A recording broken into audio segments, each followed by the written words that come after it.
د سار مونږ ډومبه چا کړه د پسمکه باندې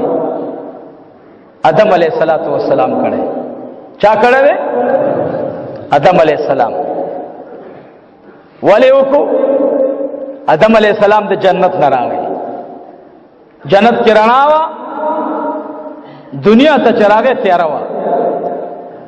صبح صادق ټیم کې د تقریب ټیم کې آدم علیہ الصلوۃ والسلام ول خدای دا سو شو ته هتیار ده نو ناګهانی یو رکعت وکړو سجده الله ته ولګولا ډیر ځته الله ته وجړل وګد رکعت آدم علیہ السلام کو چې سری اوچت کو رڼا په نظر راغلا د صبح صادق تجلیات پسمکه باندې را خوارو شو آدم علیہ السلام دوباره به سجده وکړه نو دا دو رکعاته ډومبه پسمکه باندې چا کړی آدم علیہ السلام مونږ د سار مونږ ته تیار نه یو زمون لوی خلق چې دی کاروباري خلق لوی چې زمون په نظر کې درانه خلق دی هغه ټول شپه ګرځي لوح العب کې ګرځي سار به یولس بجې را پاسيږي مونږ دا ډېر درانه او معزز خلق نه دا د آدم علیہ السلام بچی نه دی دا آدم علیہ السلام بچی وي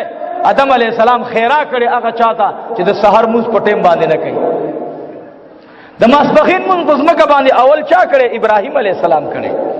ابراهیم علیہ السلام د ماسپخین موږ ولې وکړو کله چې زوی روان کو او د الله رب العالمین په وړاندې زوی دې ته تیار شو یا ابت افعل ما تؤمر ستجدني ان شاء الله من الصابرين نو ابراهیم علیہ السلام الله ته یو رکعت وکړلو چې یا الله ډیر شکر دې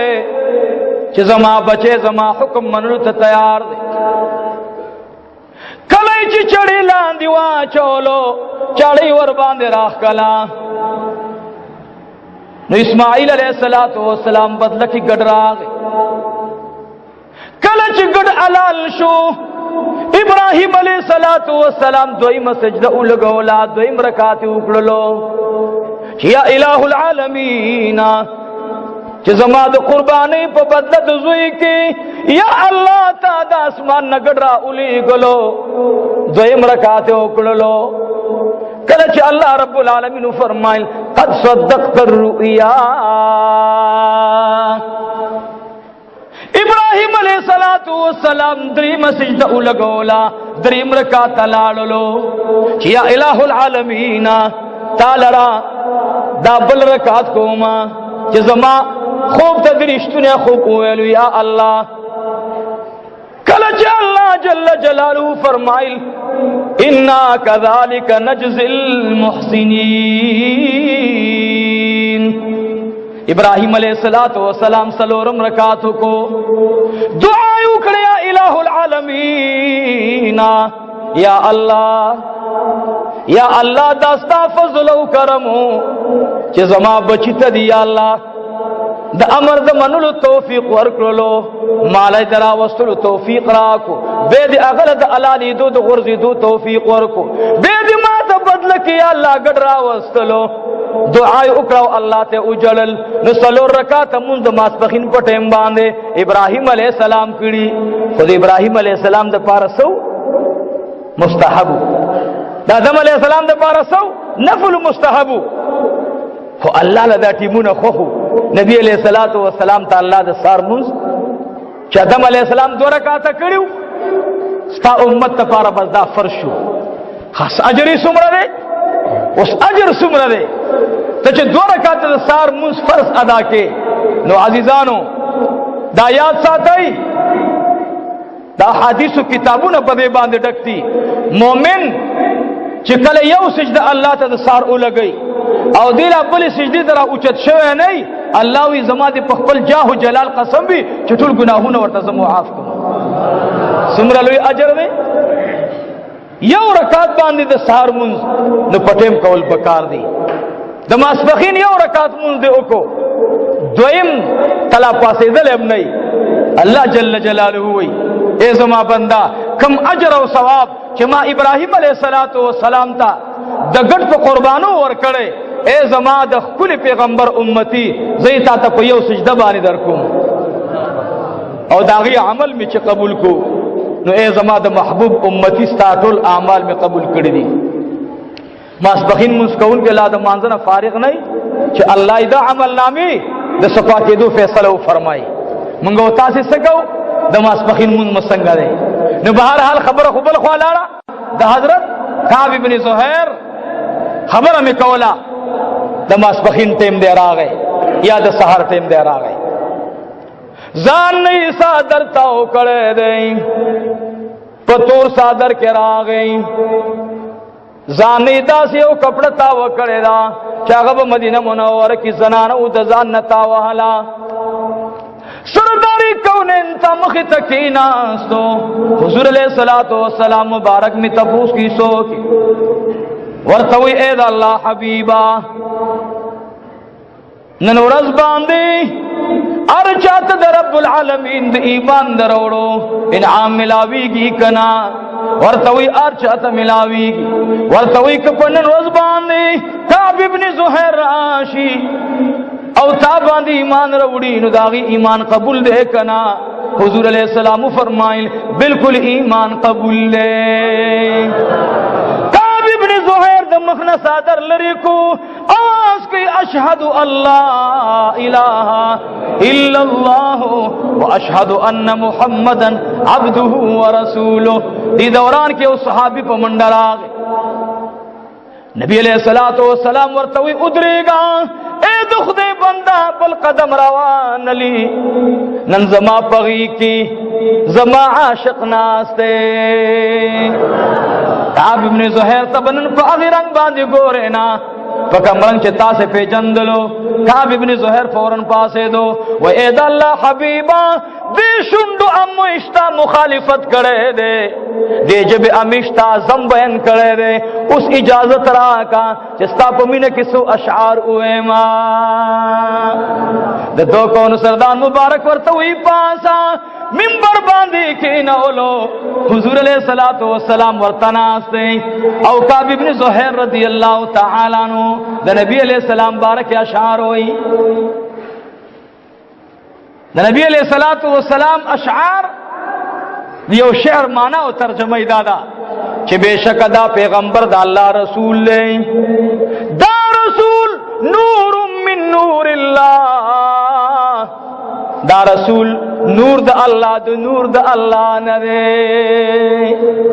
دا اشعار ویل نبی علیہ السلام مبارک ورتقتل بہترین اشعار ولستل. کعب بن زہیر رضی اللہ عنہ اشعار نبی علیہ السلام ورته نورم ہوا. کعب بن زہیر غیر بہترین شاعر اشعار شروع دی. کعب بن زہیر رضی اللہ عنہ دا د زړه د مینې او د جذبې او د محبت اشعار وی. د دو کونو سردار مبارک د ځان خپل صادر را کولاو کو، صادری را کولاو کو. کعب بن زہیر ته کی خدا اے کعب ابن زہیر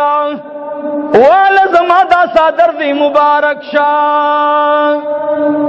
کعب ابن زہیر کلی سینی تنیسی، کلی خلی تنیزدی کی، کلی سینی تراجب کی. عزیزانو دا امام الانبیاء دا صادر قیمت تگوران یو دور او زمان راغلا. امیر معاویہ رضی اللہ تعالیٰ عنہ اگی تا چاول چی کعب ابن زہیر سرا دا امام الانبیاء صادر مبارک دے کسانی اور بسراولے گل کعب ابن زہیرہ دا صادر مابانی خرس کا اغیل نا دا سکتا کی دیش. کعب ابن زہیر رضی اللہ عنہ مبارک مجبور کو چی تسمر قیمت غاڑے قیمت در کم او بل دا چی تانا بزایشی زبای پا خزانہ کی کیدم او چی کم باچای وقت رازی اغیر بے پوکو باندے منگا ور اچو داغی دا برکت تپارا. امیر معاویہ رضی اللہ عنہ برکت تا قائل دے دا او زمانے مناسب قائل لے. عجیب خبر دا امیر معاویہ صادر پسو واغستو پشل زرا اشرفی باندې صادر واغستو. دای صادر کپڑا اغستی کدای نسبت اغسته جواب را کوي نسبت اغسته څه شی اغسته نسبت د دې صادر نسبت چا سره د امام الانبیاء سره دغه د بدن نتاو امیر معاویه رضی الله تعالی عنہ هغه مبارک هغه صادر په 100,000 اشرف واغستو او بیا په باچا چې کم باچا براتلو هغه له په پوغو باندې په سر باندې هغه صادر اچولو بیا هغه په یو فتنه تتاخارانو کې هغه چې کم دی بیا صادر د منځ لاړ ورک شو پته اون لګیدله یو تابعی دی هغه قول کوي وای د صادر د ورکېدو چاته پته نه و چې صادر کم ځای نه درکه شو وای دا تابعی چراغه وای جړل داسې یو خو بل خو ولیدل چا ورته ولی جاړي ورته وی دې کې او رب العالمین موږ د پاره یو داسې نعمت را کړو چې کله به موږ لا علاج بیمارانو دلته براغلو د هغه صادر د خوشبوئی سره به الله زمونږه لا علاج بیماری ختمولا نن اغزشتا خو هغه صادر او خوشبوئی نشته دی نو ټوله دنیا تله و خیر دی خو چې دا صادر امانت پاتې شوی تابعی د تبرک قائل دی صحابی د تبرک قائل دی د برکت قائل دی نو موږ او تاسو لم دا پکار دی چې د اولیاء د برکات ته قائل شو نه د چا په خبرو باندې دوکه نشو عزیزانو زمونږه د دیوبند په اکابرو کې لوی شخصیت تیر شوه رشید احمد گنگوہی رحمت الله علیه هغه مبارک هغه ته چا د مدینه منورې نه جوړه کپڑے راوړل نو رشید احمد گنگوہی رحمت الله علیه ته یو درځي راغه خبر خوريرو چې دا کپڑا بدل منګه وګندو د درځي سره کې داغ لاوا چې او تار نیم به مالا پاتې شي د په اجازه باندې بیزان سره د برکت لپاره کېدم دا زمونږ الحاج محمد امین صاحب نور الله مرقده مجاهد کشمیر عاشق رسول دې مدینه منورې نه اچانک راوړو مولانا عبدالحق صاحب رحمه الله امام المحدثین د اکوړي او ډاکټر شیخ شراری شاه صاحب نور الله مرقده استاد المحدثین وای مونږ راغلو ملاقات تاجي سے بیمارو تپوس ته راغلو وای چې را ترا او وستلو او چې کله راته پهلی واچول نو چې نه کې راوغسو پرون باندې کې خود رضان له پتون باندې نو مولانا صاحب ورتا او فرمایل مولانا عبدالحق صاحب رحمت الله علیه چې اجي صاحب دا چنک پسمکه کېدا وای هغه ورسترګونه اوخ کې لاړې چې حضرت دا د مدینه منورې چنک دی دغه زخپلم چنس کما خو طالب به زګه چیرې وړو چې ته دغه پیغمبر د احادیث ترجمانی نزی پسمکه باندې نګدم پتون باندې نګدم پتون مې د اوس وځيږي خو د جانان د کلی د چنک به د بي دي مې ونشي بس نو رشید احمد گنگوہی رحمت الله علیه تا یو درځي راغې ولنا بل راغې ولنا اخر دا یو کسر تراغې ورته اے رشید احمد گنگوہی رحمت الله علیه زبتا ته دی جوړه کی ډېر جوړې وګندما خو ما ته لګ نظر وخایا ما ته پتن را جوړه ته نګندي گنگوہی رحمت الله علیه ورته سترګونه اوخ کړه ورته اے بچوړیا اوسه تا ته منا چې کله زه وفات شمه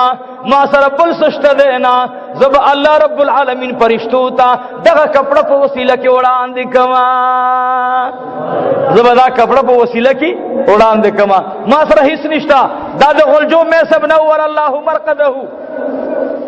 اته امام الانبیاء د خوانه پټه مبارک ملاو علما ورپسې لال چاته ابن خودلو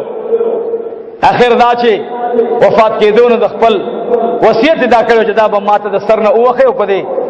شملې پدې سینه راته کېدی دا علما هغه خلق دي نو موږ او تاسو لم دا پکار دي چې دا هغه خلقو پسې نزو نن خدا سے دور دی تاسو وای چې مولوی صاحب ما پرون مقبره کې زمونږه د اجي صاحب دی والده صاحب وفات و نهایت اجي صاحب دی نو مالته خبره کوم مال مخکې ودا مشران چې جمعه تراتل د نسوارو ډبې به را او وسلو پیزار کې به کې خودل هغه نه پویدل مونږ جمعه ته سلیما راوړو مونږ پویو هغه نه پویدل یو بزرګو هغه بچا می جمعه تر دن نه کېدلو نو سپلې به داسې ځای کې وېستلې او مخ به ورته داسې کړو مخ به د سپلو داسې کړو جمعه ته به دننه شو چا ورته ویل تاسې دا د جمعه د پیزار ولې خو چې دلته وباسه خدا سے پرتی دا ولې مخ کې داسې کې واپس په بردا مال به د بیخ کاریږي چې جمعه طرف ته زما د سپلو مخرانه شي دا مال به د بیخ کاریږي په ایمانی وای مونږه قران کریم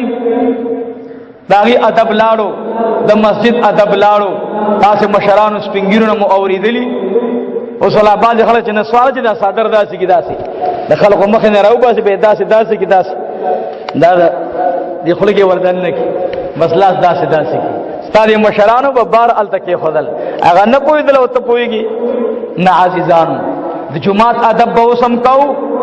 ابو بکر صدیق رضی الله عنه ادب کړي ادب به کو نبی علیہ السلام د جمعات ادب کړي ادب به کو پیغمبر علیہ السلام صحابه په جمعات کې نه دي خاندلي موږ په جمعات کې نه خاندو د ضرورت نه بغیر په جمعات کې د درس لپاره باز علما اجازت نه ورکړي موږ په کې سنب درامي جوړ کړي نو عزیزانو غرض می داده چې جمعتونه د الله د عبادت لپاره دي د الله د ذکر لپاره دي موږ په کې ذکر منه کو جمعات کې ذکر مکوا ذکر پکې مکوا ولې لګوي دا بدعت ده او ډرامي او کپونه پکې لګاو دا بدعت نه ده یله که پلان کې خانه څنګه ای یله پلان کې خانه څنګه ای دا جایز ده خو دې دا ول چې لا اله الا الله نو دا بدعت ده پلان کې خان د پر ثبوت شته دا کوم ترجته आवाज ورکې چې اے پلان کې خانه که عمر او تاول اے پلان کې خانه دا جب به درنه تعلق سره وسه کړي چې دې کې بده یو الله نام اخلي نو عزیزانو غرض می داده چې د جمعتونو ادب وکاو ان شاء الله د قران کریم ادب وکاو ان شاء الله او د مشرانو ادب وکاو ان شاء الله او خپل عقیده د اهل سنت والجماعت دا به مضبوطه او کلک ساتو سر به بیلو او عقیده به بچکاو ان شاء الله عقیده به بچکاو ځکه دا زمون ایمان دی دا مونږ ته صحابه ډېر په تکلیف را رسولې ده نو مونږ ته دا څه ویډیا نه ده میلاو نو عزیزانو الله جل جلاله دې تاسو زمونږ د ټولو خاتمه په ایمان باندې او فرمایي رب العالمین دې زمونږه دا مدرسه او ټول دینی مدارس آباد